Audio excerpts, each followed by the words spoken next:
Greetings to those who watch below. Today we are heading out on a dark desert highway, a cold chill up your back. We are going to explore some of the most terrifying haunted roads around the world. But first, I'd like to say thank you to those who dwell below, an exclusive channel membership that gets you shoutouts at the start of every video. So thank you to Steffi Ray, Wicked Witch, Lisa Watts, Lefty Kim, M.A. Way, Julie B, Jess Black Curtain, Christina Groves, and LT Punisher 666. If you haven't already, please make sure to subscribe to the channel, hitting that notification bell so that you never miss a video. You can also find me on Instagram at brimstone_below and on Facebook as Brimstone Below. But for now, sit back, relax, and enjoy. The Screaming Tunnel, Niagara-on-the-Lake, Ontario. While some would say that this arched stone tunnel running between the Grand Trunk Railroad tracks in Niagara Falls is just that, but for those with ghost stories dancing around in their fevered imaginations, the dark passage is haunted by the screams of a girl 100 years dead. The tunnel is known as the Screaming Tunnel and was created in the early 1900s, not as a thoroughfare, but as a drainage passage to keep the tracks from being lost beneath flood waters. The fact that it allowed local farmers a convenient path to avoid the oncoming trains overhead came only as a secondary use. Made from 125 feet of limestone bricks, the tunnel took on a haunted air early in its existence as moss and algae took hold of the porous stones. Given its eerie look, it's no wonder the simple tunnel became home to its own legend. According to one version of the story, a local farm near the tunnel caught fire one night, and a young girl ran screaming from the blaze, hair and clothes alight. Before she could find help, the girl collapsed right in the middle of the tunnel, perishing from her burns. Assumedly, this was not quite grisly enough for increasingly modern audiences, so another version of the story has also appeared, in which the young girl is burnt to death in the tunnel by her father, mad with rage. Still another, even more disturbing, says that the girl was assaulted and her body burned to destroy the evidence. Undoubtedly, the next iteration of the story will involve torture, incest, or some other escalation. In any event, all stories agree on the outcome. The girl's spirit still haunts the tunnel, and if a match is lit off the tunnel wall around midnight, you can hear her scream. While this is more likely to be a late-night train passing overhead, the legend has proven pervasive enough to completely rebrand the otherwise unremarkable tunnel in the popular conscience. The Hairy Hands, Dartmoor, England. Imagine the year is 1925 and it is a dark winter's night. The sky is clear and the air is cold. A frost is starting to bite at the whitening verge side. You and your partner are driving down the B3212 between Postbridge and Two Bridges after visiting friends. This old turnpike road was once known as the Carter's Road because a man called Carter built it. The car is freezing, and to keep out the moorland chill, you both have heavy coats and thick gloves. On the left, the moon is peering up over Arch Tor, and the combination of its yellowish beams and the dim car headlights, a pair of fiery eyes are gleaming in the middle of the road. As you get nearer, a brown, hunched figure stands transfixed. Those blood-red eyes just stare deep into your soul. Your partner screams, and you grab the brake. The heavy rubber tyres slide across the icy surface. Seconds seem like minutes as the vehicle glides gracefully sidewards along the bumpy road and stops just short of the monster of the night. Gradually, your racing heart slows down and your senses return. And there is a red deer, transfixed with fear in the glare of the headlights. Your partner is not sure whether to laugh or cry. The deer regains its wits and gracefully bounds off towards Ackerton Bog. The swishing of icy grass is the only sound that betrays the path of the animal. If it was not so cold, you would take your gloves off and light a cigarette, but there are many miles to go before you sleep, so onward speeds the little car.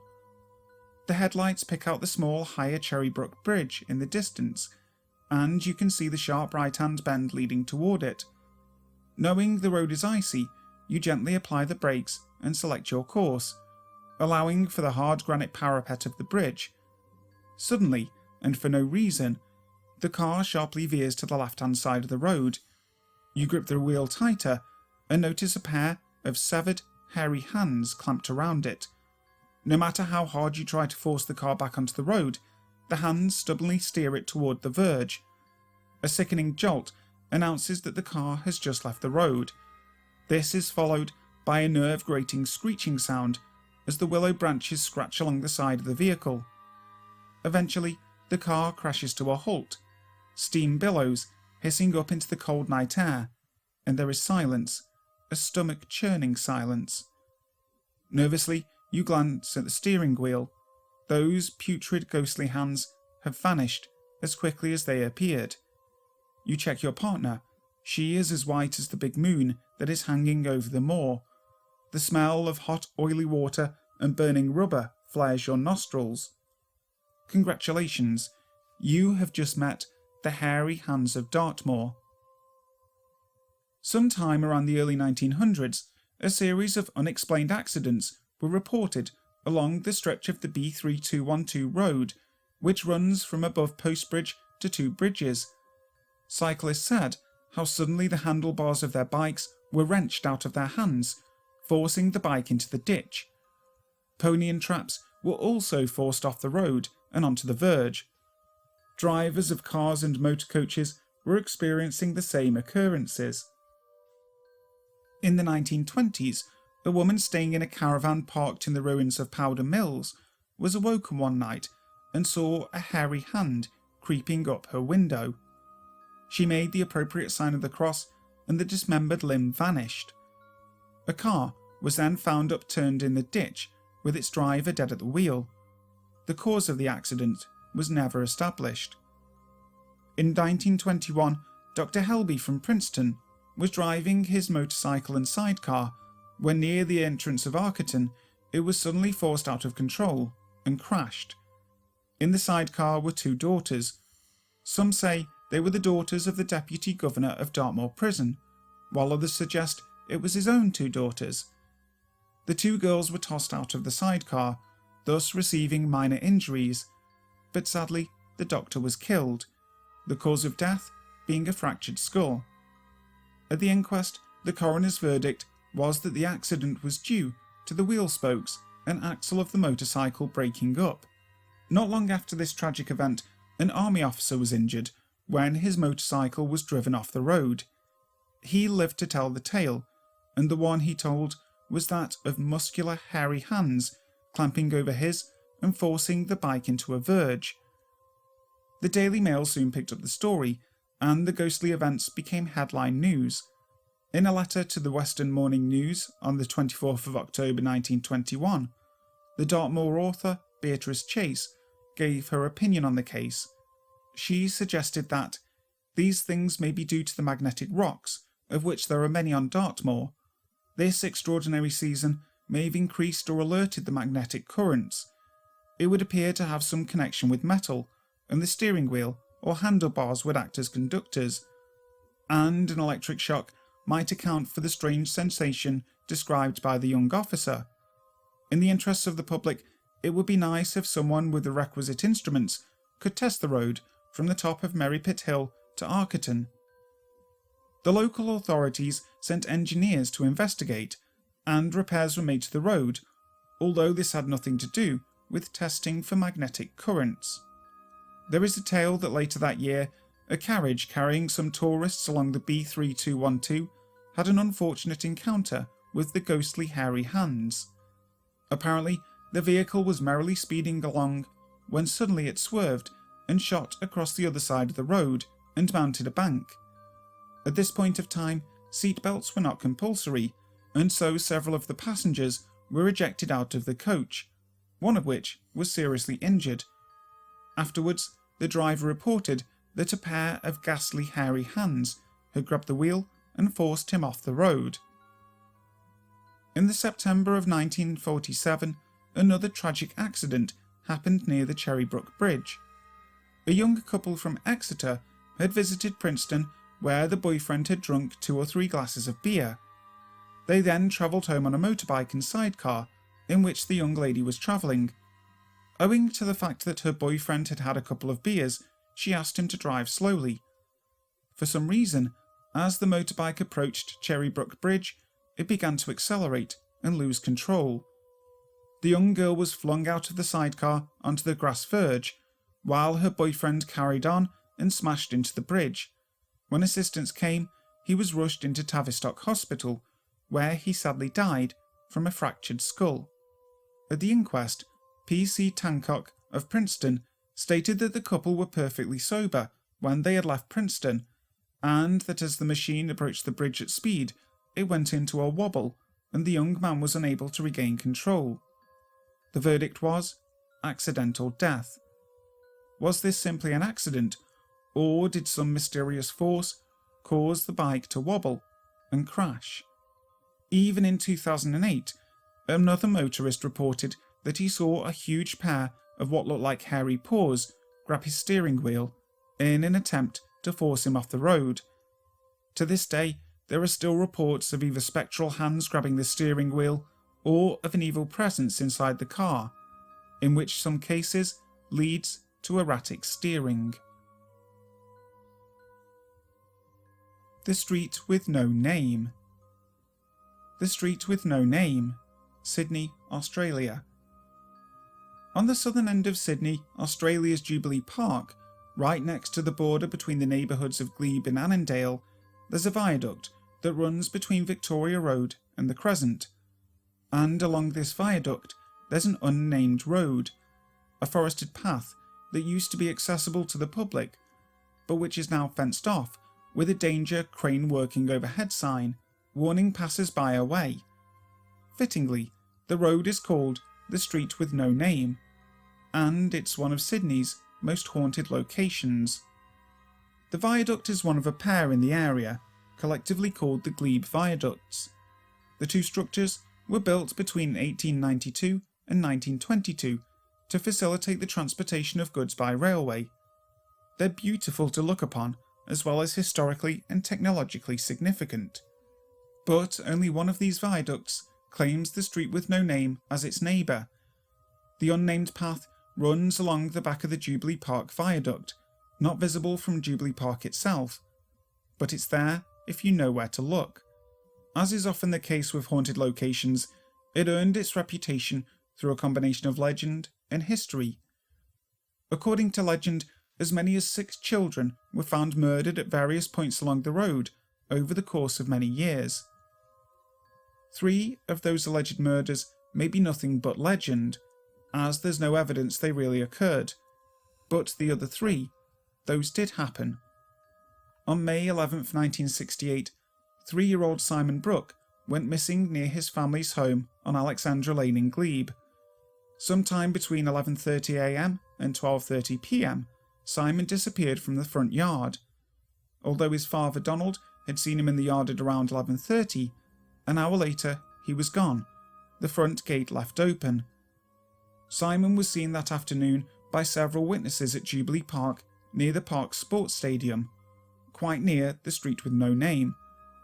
But when his remains were found the following morning, the discovery occurred at a building site located at 268 Glebe Point Road, about an 8-minute walk from the Oval and a 5-minute walk from the Brooke family's home. Derek Percy, who was detained for decades in Aratat prison for the 1969 murder of 12-year-old Yvonne Toohey, was suspected in connection with Simon's murder.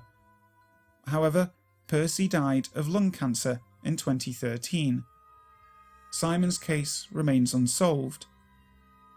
8 years later, on July 9th, 1976, 12-year-old Gary John Barkermeyer disappeared from the park in Glebe, a little less than a mile away from Jubilee Park. He was reported missing on July the 11th, and his remains were found in Jubilee Park near the Oval, just off the Street with No Name, the following day. Then, on January 30th, Wayne Spencer Nixon, also 12, went missing. A day later, his remains too were found in Jubilee Park near the Oval, at the same location just off the street with no name, where Gary had been found just 7 months earlier. On March 17, 1977, Mark Gregory, then 17 years old, was arrested and charged with the murder of Wayne Spencer Dixon. During the hearing held that summer, he was also found to be connected to and charged with the murder of Gary John Barkemeyer. His trial began on March 13, 1978, by which time he had turned 18. He was found guilty of both murders on March 14th and sentenced to 2 terms of life imprisonment. All these stories are 100% true. Other stories often connected with the street with no name seem to be more of fiction than of fact. There have been stories about the remains of a girl allegedly found in a nearby car park and was the victim of Sydney's first satanic murder, suggesting that it's tied to the moral panic known as the Satanic Panic that swept through the UK, the United States, and Australia during the 1980s. There's also the alleged death of a railway worker named Jock, which was said to have occurred in 1966. Regardless if these stories are fact or fiction, a dark history does cling to the road with no name. It is known to be haunted by the souls of the children lost to violence on the street. Much of the activity that takes place on the street with no name is children shying away from it, dogs behaving oddly, drops in temperature, the sound of ghostly footsteps, the feelings of nausea and anxiety in those who believe themselves to be sensitive. Orbs have been reported as well, and sometimes visitors and investigators say they feel like they are disturbing or intruding upon someone or something while walking the street, even when there is nobody else in the area.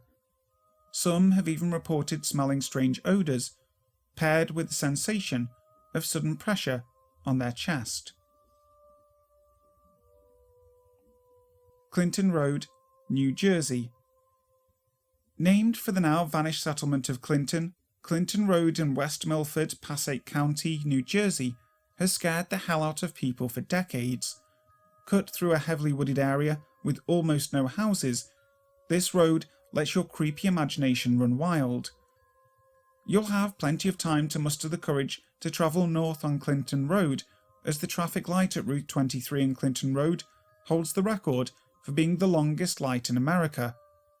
Once you're onto Clinton Road, get ready to be freaked out. There's the Clinton Furnace, the cursed druid temple of Clinton. Okay, so the furnace isn't really a druidic temple, but rather an iron smelter left over from the 18th century.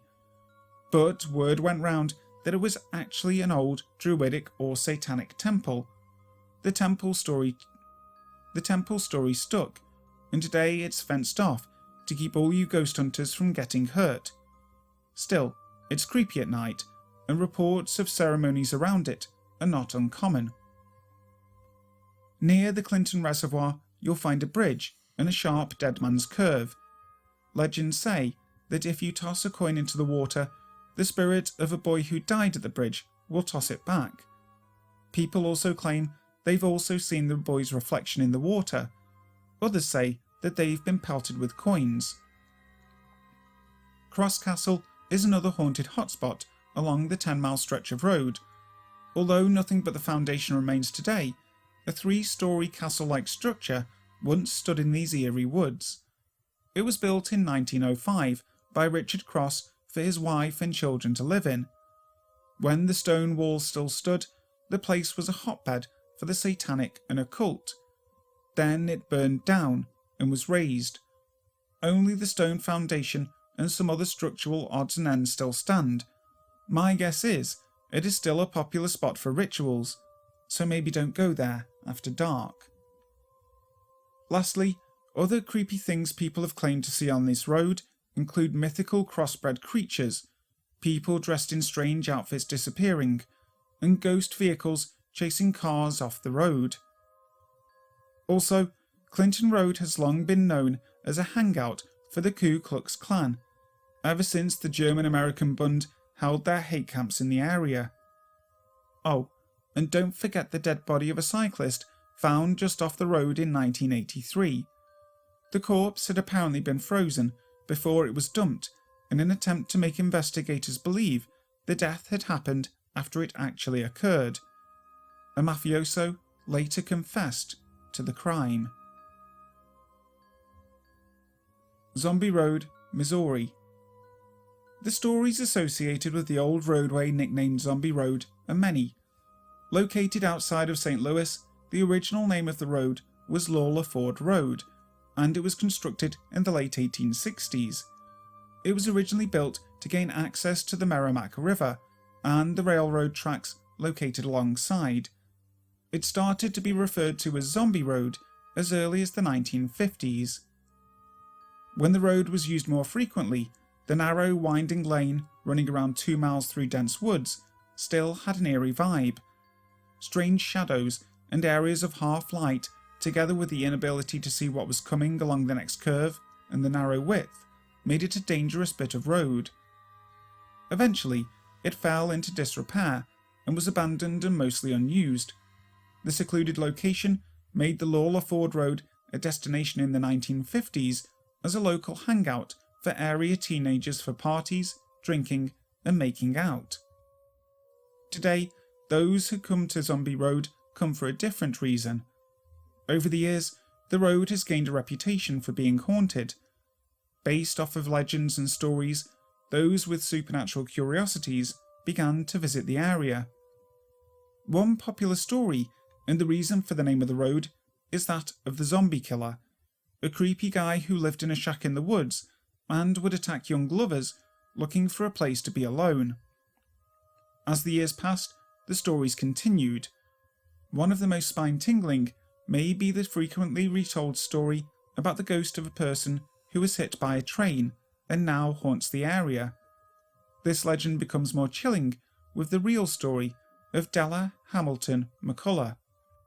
Mrs. McCullough was the wife of a local judge who was hit by a train and died in 1876. Since there are no other records of anyone being killed by a train in this area at the time, it is widely believed that Mrs. McCullough may just be the actual famed ghost from the legend. The area around Glencoe once served as a resort community until the mid-1940s. A lot of the houses were converted for year-round residents, but some were left abandoned and decaying. These ruins contribute to the creepiness of the road, and may be the former homes of apparitions that visitors encounter. Near the old shacks and ramshackle homes located along the beach area at the end of the trail, one ghost sighting includes that of a mysterious old woman who yells at passers-by from a house. Upon investigation, the woman is never there. There is also the story of a spectre believed to be the ghost of a boy who fell from the bluffs along the river and died, and whose body was never found. A long history of the original Indian tribes who once lived in the area also explain why sightings of Native American ghosts have been reported. In fact, it is possible that at least parts of Zombie Road originated as a native trail. In the late 1800s, train tracks had been extended along the river, passing through what would later be Glencoe. While only a few remains of the original railroad are there, the old lines can still be seen at the end of Zombie Road. Here lies the setting of the stories of the railroad ghost. Several accounts of a translucent figure in white have been reported. The figure walks up the abandoned line and then disappears, or it glows with a bluish-white light and disappears upon approach. Could this be Della McCullough? Besides the wandering spirit that is believed to be Della, it is possible that some of the other restless ghosts may be those of accident victims along the rail lines. Over the years, the sharp bends in the tracks at Glencoe were the site of frequent derailments, to the point that part of the service was discontinued. While unsettling feelings and the sensation of being watched that many report could be explained away by the spooky surroundings, the eerie sounds, inexplicable noises, and disembodied footsteps cannot be completely ignored. Now paved and remade into a modern-day bike trail and jogging path, the notoriously popular 2-mile stretch is now simply known as Rock Hollow Trail. Hi guys, thank you so much for listening to today's video. I really hope you enjoyed it. Do you have any haunted roads near where you live, or have you ever visited the roads featured in today's video? I'd really like to know if you have. Also, if you haven't, please make sure to subscribe to the channel, hitting that notification bell so that you never miss a video. So until next time, sleep tight.